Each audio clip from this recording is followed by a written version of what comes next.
If you look at the sources of volatility in the crypto industry, some dude creates a dog token, issues it to his friends, levers it up 100 to 1, cross-collateralizes it into another token, trades it at midnight, tweets about it, cross-collateralizes that into ETH, then trades that against Bitcoin.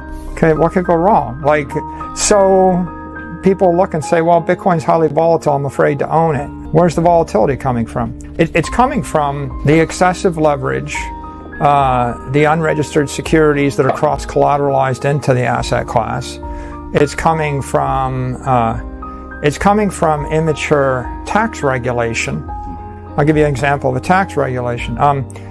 If you sell $1 billion of Apple stock and you buy it back 18 minutes later, right? That's a wash trade. You can't take a tax write-off on that because you didn't actually dispose of the asset. You were just trading it back and forth. If you did the same thing with a crypto asset, you could. If you go back to before Bitcoin, parts of the world had assets that they could use to store economic value. Maybe the United States and Europe. But there are parts of the world like South America and Africa that not in thousands of years have actually had proper property rights or proper monetary assets. So their life has been hopeless. Yeah. And continues. They continue to struggle.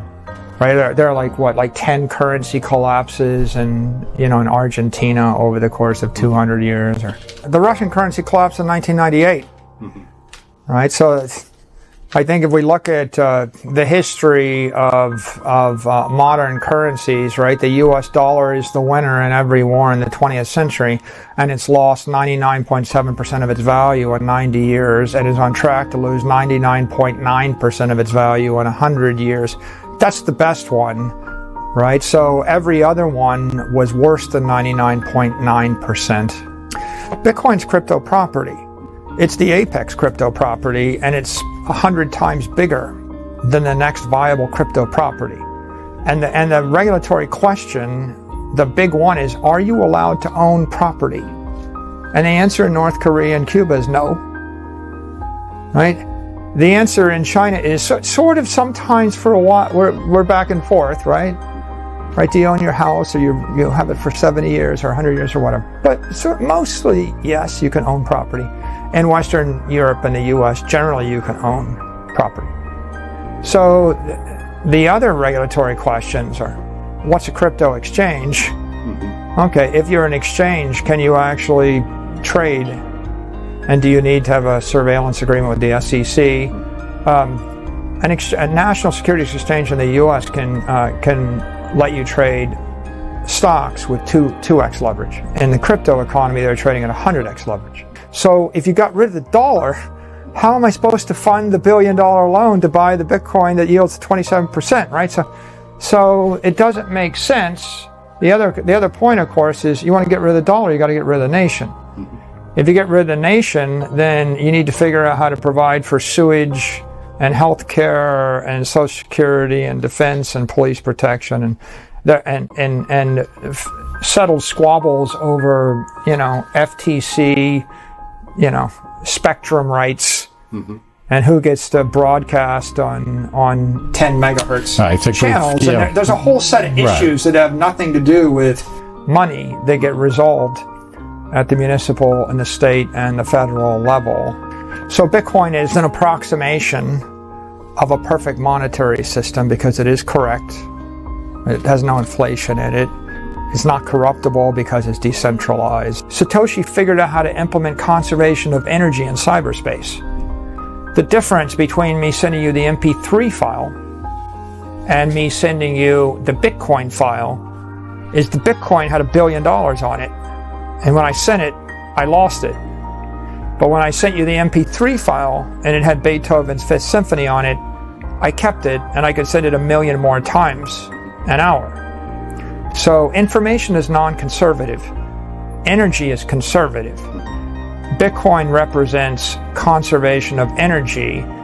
So what is the universe? The universe is made of energy. What is matter? Matter is energy. And whenever the government interferes with that market, and regulates it or advocates a particular outcome, they're interfering with the free market. So as the government encroaches on free markets, invariably the market would have chosen a different thing. If the market was going to choose the same thing the government was going to choose, the government wouldn't need to involve itself. The problem with a weakening currency is you're continually transferring energy from the working class to the propertied class.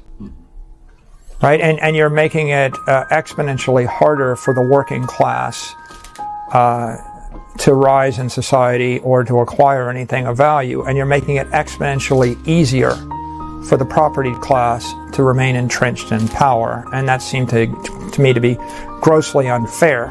There's a million different views of what Bitcoin is, but my view of Bitcoin is Bitcoin represents technology to deliver property rights to 8 billion people. Because the number one thing holding Bitcoin back is the 17,000 other crypto assets that are unregulated, that are creating noise and volatility and anxiety in the system, and so that's a liability to the asset class. And then I think the other thing holding it back is that there's $100 trillion of capital that's afraid to enter into the network because they see the 17,000 other crypto assets, and they're waiting to see how the regulations will evolve. If you look at all the crypto world that's dominated by the computer programmers, they screw up everything, right? All of the other crypto tokens that are dominated by software engineers are screwed up because they understand a lot of software engineering, but they don't understand thermodynamics or physical engineering or systems engineering or all the other disciplines you need.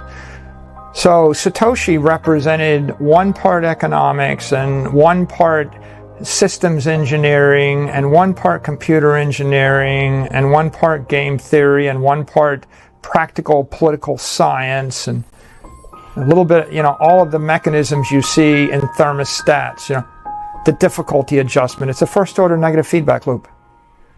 Okay? Invented by Satoshi? No. I mean, and maybe invented by Archimedes, right? It's in water clocks. It's in stuff since the beginning of time.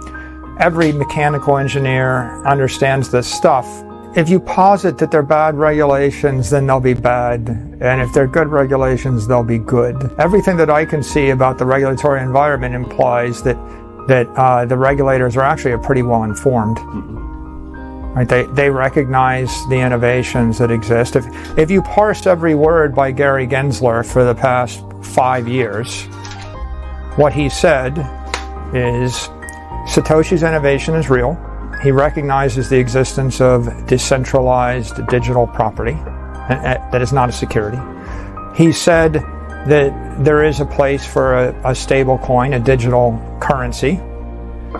He's implying that the world would like dollars to circulate on some kind of crypto system. He's implied that trading 24/7, 365 is an advance. Technology is good.